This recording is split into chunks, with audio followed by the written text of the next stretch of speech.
अस्सलाम वालेकुम।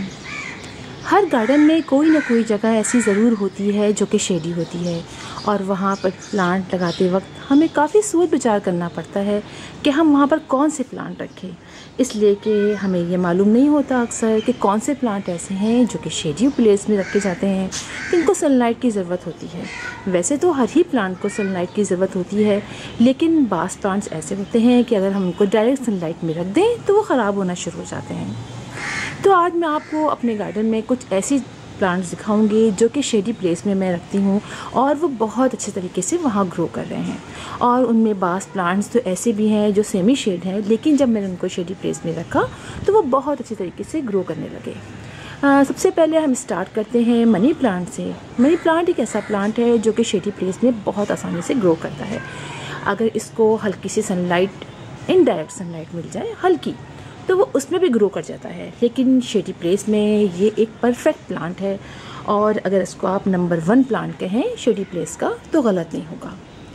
यानी इसको हम अगर पानी में रखते हैं तो वो भी बहुत ज़बरदस्त लगता है, और पानी को भी अगर हम रखें, पानी में भी अगर हम मनी प्लांट लगाएं तो मैंने बहुत से लोगों को सुना कि पानी में लगाने के बाद वो फिर इस जगह पर अपने विंडो पे रख देते हैं जहाँ से वो गर्म हो जाता है पानी, तो उनके प्लांट सूख जाते हैं। तो पानी में लगाने के बाद भी मनी प्लांट को आप इस तरह रखें कि वो छाँव में रहे, यानी उसको तो डायरेक्ट या इनडायरेक्ट सनलाइट की ऐसा ज़रूरत भी नहीं होती है।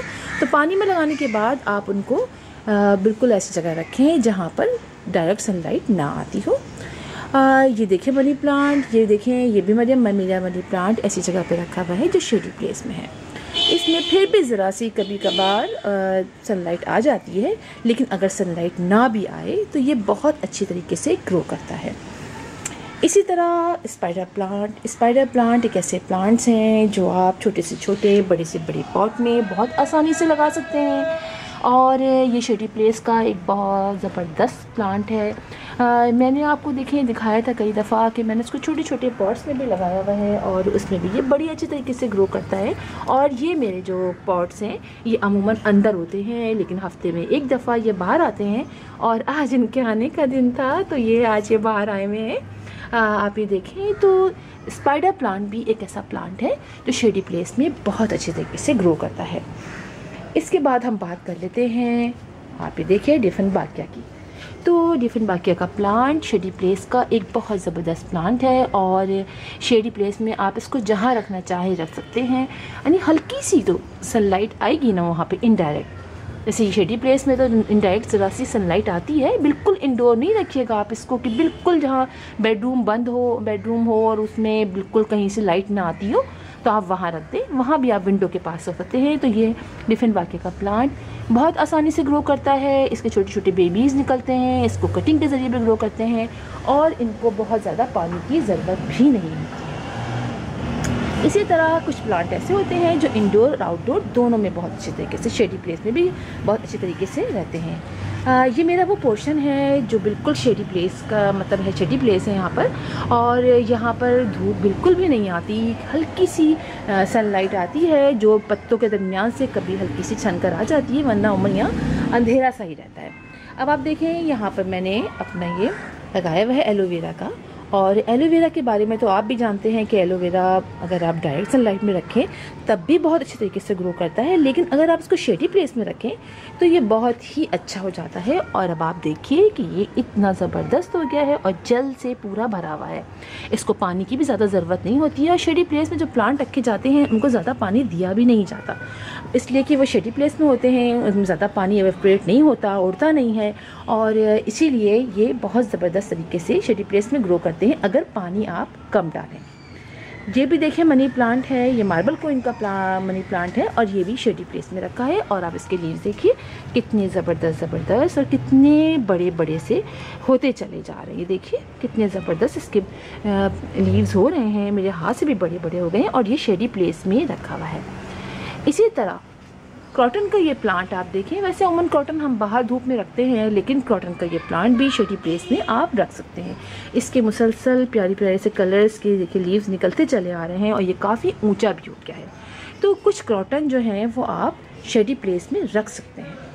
इसी तरह ड्रेसिना का प्लांट, ये देखिए, ये है हमारा सॉन्ग ऑफ इंडिया का प्लांट। तो आप ये देखें, ये भी शेडी प्लेस का एक ज़बरदस्त प्लांट है और जितने ज़्यादा आप इसको शेड में रखते हैं तो उतनी ज़्यादा देखें आप इसके लीव्स अच्छे से अच्छे होते चले जाते हैं। ये भी ब्रांच से कटिंग से भी लगता है और इसके छोटे छोटे बेबीज़ भी साइड में निकलते रहते हैं। और आप देखिए जब शेडी प्लेस में हम रखते हैं तो ये नीचे तक इसके लीव्स रहते हैं, वरना अगर आप इसको धूप में रखते हैं तो इसे डंडी रह जाती है और ये प्लांट सूखता चला जाता है। अब आप इसमें देखिए नीचे तक इसके सबके लीव्स मौजूद हैं, तो इससे जाहिर होता है कि इसकी ग्रोथ बहुत अच्छी है और शेडी प्लेस का ये प्लांट है और कितने अच्छे तरीके से ग्रो कर रहा है। इसको भी ज़्यादा पानी की ज़रूरत नहीं होती है। इसी तरह आप ये देखें मेरा बैम्बू पाम का प्लांट, ये बहुत ज़बरदस्त है और इसके मुसलसल नीचे बेबीज़ निकले चले आ रहे हैं। आप ये देखिए, और इसको भी पानी की बहुत ज़्यादा ज़रूरत नहीं होती है और ये भी शेडी प्लेस में रखा जाता है। और अगर आप इसको डायरेक्ट सनलाइट में रखेंगे या ऐसी जगह पे रखेंगे जो पार्शियल शेड हो, तो उसमें ये प्लांट सूखना शुरू कर देता है। इसी तरह आप ये देखिए, ये है डेविल्स बैकबोन। ये प्लांट, इसको शैतान की रीढ़ की हड्डी भी कहते हैं, लेकिन अगर आप इसको सनलाइट में रखते हैं, डायरेक्ट सनलाइट में, तो ये प्लांट सूखना शुरू हो जाता है और इसकी डंडियाँ से रह जाती हैं और स्प्रिंग में ये अच्छा निकलना शुरू होता है। लेकिन अगर स्प्रिंग यानी डंडियाँ इसकी झड़ जाएंगी और जब स्प्रिंग आएगा तो इसमें लीव्स निकलने शुरू होते हैं। लेकिन अगर आप इसको इंडोर रखते हैं इस तरीके से जैसे कि मैंने यहाँ पर रखा हुआ है, तो आप इसके लीव्स देखिए बड़े से बड़े होते चले जाते हैं और इतने खूबसूरत होते हैं। आप इसके लीव्स देखिए कितने ज़बरदस्त हैं, देख रहे हैं आप कितने ज़बरदस्त के लीव्स हैं, यानी ये अच्छे से अच्छे हो रहे हैं। और आपको मैं बताऊं कि ये चूँकि इतने कंजस्टेड रखे हुए हैं, इसलिए शायद आपको इनकी यानी ग्रोथ का अंदाज़ा इतना ज़्यादा नहीं होगा। अगर मैं इसको अलग अलग करके रखूँ तो फिर आपको अंदाज़ा होगा कि ये काफ़ी बड़े बड़े प्लांट हो चुके हैं। और चूँकि बिल्कुल मैंने जोड़ के रखा हुआ है, जगह नहीं है और ये सारे ऐसे हैं जो शेडी प्लांट हैं, तो इसीलिए आपको शायद इसकी बहुत ज़्यादा ग्रोथ का अंदाज़ा नहीं हो रहा होगा। कभी मुझे मौका मिला तो मैं अपने प्लांट्स को अलग अलग रख के आपको दिखाऊंगी कि इनकी हाइट कितनी ज़बरदस्त हो गई है, कितनी ज़्यादा कंजस्टेड, कितने घने हो गए हैं। इसी तरह डेस्टिना का ये देखें प्लांट है, ये भी शेड लविंग प्लांट है। अगर हम इसको वैसे ग्रो करते हैं तो उसकी डंडियाँ सी रह जाती हैं सनलाइट में और कहीं कहीं से इसके लीव्स बचते होती हैं ऊपर की तरफ, नीचे से ये सूख जाते हैं। लेकिन आप ये देखिए शेडी प्लेस में रखने का एक फ़ायदा ये होता है भी ये शेडी प्लेस के नीचे से थोड़ी सी इसकी डंडियाँ हैं, लेकिन यहाँ से देखें इसकी ग्रोथ कितनी ज़बरदस्त हो गई है और ये कितना ज़्यादा कंजस्टेड है कि मैंने इसको वहाँ से साथ यानी एक दूसरे से जोड़ के रखा है, वरना तो ये इधर उधर फैल जाता है। इसी तरह देखिए मैं आपको बता रही थी कि जो है स्पाइडर प्लांट शेड लविंग है। अब आप देखिए यहाँ बिल्कुल धूप नहीं आती और ये प्लांट स्पाइडर प्लांट कितना ज़बरदस्त, और ये इसके मज़ीद बेबीज़ निकलते चले आ रहे हैं। और अगर आपको प्रॉब्लम होती है बेबीज़ के में ख़राब हो जाते हैं हमारे लगाने से, तो आप ये कर सकते हैं। ये देख रहे हैं आप इसके ये रूट्स निकल रहे हैं, तो आप एक छोटा सा आप इसको एयर लेयरिंग भी कर सकते हैं। आप छोटा सा एक शॉपर सा लीजिए, प्लास्टिक का छोटा सा पीस लीजिए, उसमें थोड़ी सी मिट्टी रखिए, उसके बाद आप इसके अंदर यहाँ पर उसको लपेट दीजिए।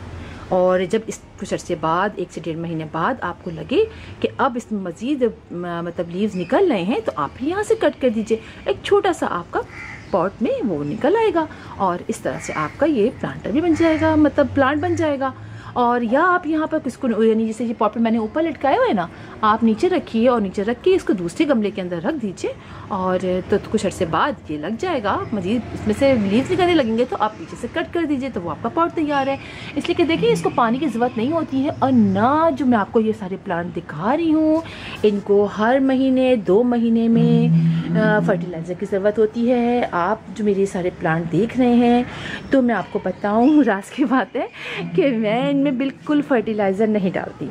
आप में से बहुत से लोग इसको नहीं मानेंगे, लेकिन आप बिलीव करें, अगर एक दफ़ा गोबर की खाद डाल लेते हैं, मैं गोबर ही की खाद की बात करती हूँ, बहुत से लोग कहते हैं नहीं लाजमी केमिकल फर्टिलाइज़र डालना पड़ता है, लेकिन मैं कोई केमिकल फर्टिलाइज़र नहीं डालती।